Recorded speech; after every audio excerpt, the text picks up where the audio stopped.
જે હશે પેશન્ટની એ હશે સુપાઇન પોઝિશન. મેચ્યુરેટિંગ સિસ્ટમ ઇલેક્ટ્રોગ્રામમાં પોઝિશન હશે સ્ટેન્ડિંગ પોઝિશન. બરાબર. હવે આ કોણ કરે? Who will do? તો આમ નોર્મલી આઈડિયલી તો યુરોલોજિસ્ટે કરવું જોઈએ. ઇન્સ્ટિટ્યૂટમાં બધા યુરોલોજીના રેસિડન્ટ્સ કરતા હોય છે, પણ આપણે અહીંયા મોટાભાગે એક્સરે જ્યાં હોય ત્યાં તો ટેકનિશિયન્સ મોસ્ટલી કરતા હોય છે. બરાબર. અને આ બંને પ્રોસિજર છે ને ઇન્વેઝિવ છે પ્રોસિજર, એટલે ઇન્વેઝિવ પ્રોસિજર છે અને આમાં આઈડિયલી એન્ટીબાયોટિક કવરમાં કરવાની હોય.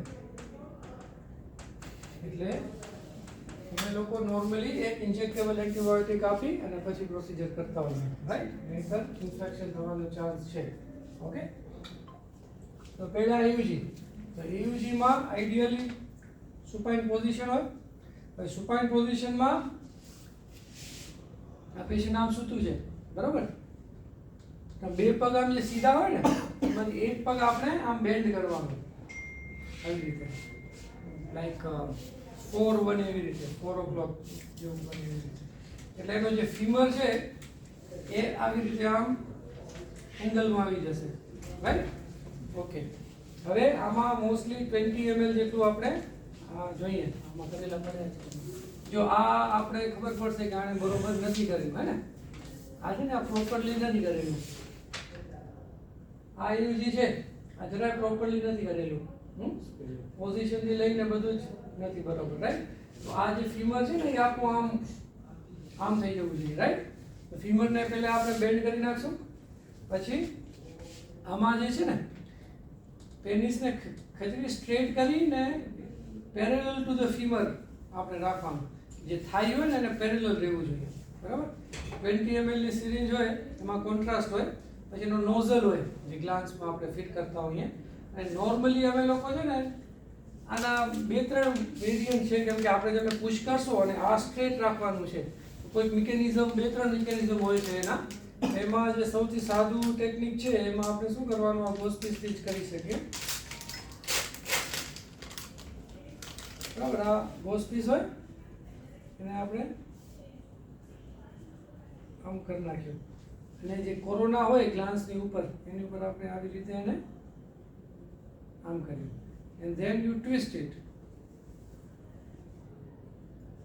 આમ ફિટ થઈ ગયું, બરાબર? હવે એને આને પકડીને તમે આમ ખેંચશો તો આ સ્ટ્રેટ થશે, પણ એનો લ્યુમેન નહીં દબાય, એટલે કે એને શું કહેવાય, ડાઈ અંદર જઈ શકશે. તો અહીંયાનો જે નોઝલ હોય એ ભરાવી એન્ડ યુ સ્ટ્રેટ આમ ખેંચી રાખી parallel to the femur and you push. લગભગ 20 ml જેટલું આપણે કરવાનું. બહુ લાગતું હોય કે રેઝિસ્ટન્ટ આવે છે, હવે પૂરું થઈ ગયું, આગળ નથી જતું કોન્ટ્રાસ્ટ, તો જે આ કરતો હોય ને એ જ ઓર્ડર આપે કે શૂટ. નીચે પ્લેટ ને બધું ગોઠવેલું હોય કે શૂટ, એટલે પછી એક્સરે ત્યારે આપણે લઈ લેવાનું, બરાબર? એસેન્ડિંગ યુરેથ્રોગ્રામ જ્યારે જતું હોય કોન્ટ્રાસ્ટ ત્યારે આપણે કરવાનું. એટ ધ લાસ્ટ કે આપણે 20 ml તમે પૂરું પુશ થઈ ગયું એટલે તરત પછી એનો એક્સરે આવી જાય, બરાબર? તો એસેન્ડિંગ યુરેથ્રોગ્રામમાં તો આમાં આખું યુરેથ્રા છે ને એ આમ સ્ટ્રેટ દેખાવો જોઈએ. બ્લેડર છે ધારો કે આવી રીતે આખો દેખાવો જોઈએ આમ. તો આ પ્રોપર હોય અને અહીંયાથી એનો ફીમર આવી રીતે પેરેલલ ટુ ફીમર હોય એટલે મસ્ત દેખાય. આમાં જો આમાં કેટલી ભૂલો છે કર્યું છે. એક તો આ યુરેથ્રા સ્ટ્રેટ જ નથી અને ખેંચીને કર્યું જ નથી, હે? આવી રીતે આવો બેન્ડ વાળો હોય તો આમાં શું તમે આમાં ઇન્ટરફિયર કરો કે ક્યાં શું છે? એટલે આને એકદમ ખેંચીને સ્ટ્રેટ આવવો જોઈએ. હા, ઇન્વેઝિવ પ્રોસિજર છે, એન્ટીબાયોટિક કવરમાં કરશો. આટલું થઈ ગયું, પ્રોસિજર પૂરી, બરાબર? એયુજી. હવે ધીસ ઇઝ આપણે કઈ કોનામાં કરાવશું ઇન્ડિકેશન? તો it is four mail urethra અને ઓનલી ફોર સ્ટ્રક્ચર. યુરેથ્રામાં બીજી કોઈ કન્ડિશન છે નહીં. હા,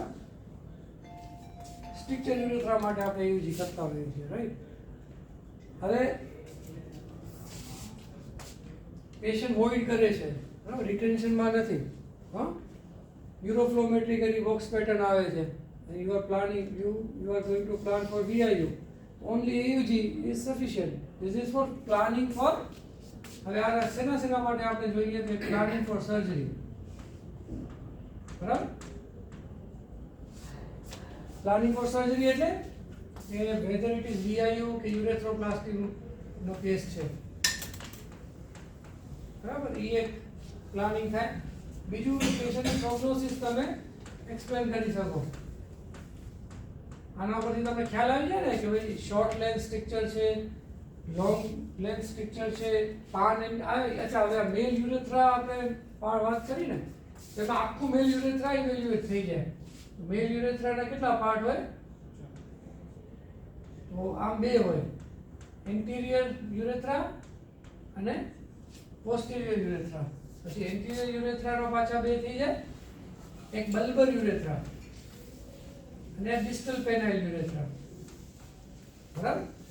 પોસ્ટિરિયર યુરેથ્રામાં મેમ્બ્રેનસ યુરેથ્રા અને પ્રોસ્ટેટિક યુરેથ્રા. તો પ્રોસ્ટેટિક યુરેથ્રા એટલે પ્રોસ્ટેટ અહીંયા હોય એટલે ધીસ ઇઝ બ્લેડર નેક. બરાબર. તો એને કહેવાય પ્રોસ્ટેટિક યુરેથ્રા. મેમ્બ્રેનસ યુરેથ્રા એટલે એટ ધ સાઇટ ઓફ સ્ફિંક્ટર. આપણું જે એક્સટર્નલ સ્ફિંક્ટર હોય ને અહીંયા વેરુથી આગળ, જે આપણે TURP માં અહીંયા આ વેરુ આવી ગયું, પ્રોસ્ટેટનું એન્ડ આવી ગયો, એની આગળ અહીંયા સ્ફિંક્ટર હોય, એને કહેવાય મેમ્બ્રેનસ યુરેથ્રા, મેમ્બ્રેનસ પાર્ટ ઓફ યુરેથ્રા. એ બે જેટલું નાનું છે એને પોસ્ટિરિયર યુરેથ્રા કહેવાય. અને એન્ટિરિયર યુરેથ્રામાં આખું આવે, એમાં બલ્બર યુરેથ્રા આવે અને ડિસ્ટલ પેનાઇલ આવે. તો most common site of structure છે ને એ મોસ્ટલી બલ્બર યુરેથ્રામાં થાય. હે, બલ્બર યુરેથ્રા સ્ટ્રક્ચર મોસ્ટ કોમન હોય. ક્યારેક તમે એક ટર્મિનોલોજી આવે કે પાન એન્ટિરિયર યુરેથ્રા સ્ટ્રક્ચર. તો પાન એન્ટિરિયર મતલબ ટીપથી લઈને છેક બલ્બર સુધી આખું યુરેથ્રા સ્ટ્રક્ચર હોય તો પાન એન્ટિરિયર યુરેથ્રા સ્ટ્રક્ચર કહેવાય. એના પછી પ્રોગ્નોસિસ કહી શકાય કે VIU છે તો એ સક્સેસ જશે, નહીં જાય, રિકરન્સનો ચાન્સ કેટલો છે, વેધર CIC ની જરૂર પડશે, રેગ્યુલર ડાયલિટેશનની જરૂર પડશે, એ બધું પ્રોગ્નોસિસ અને એક્સપ્લેન કરી શકીએ.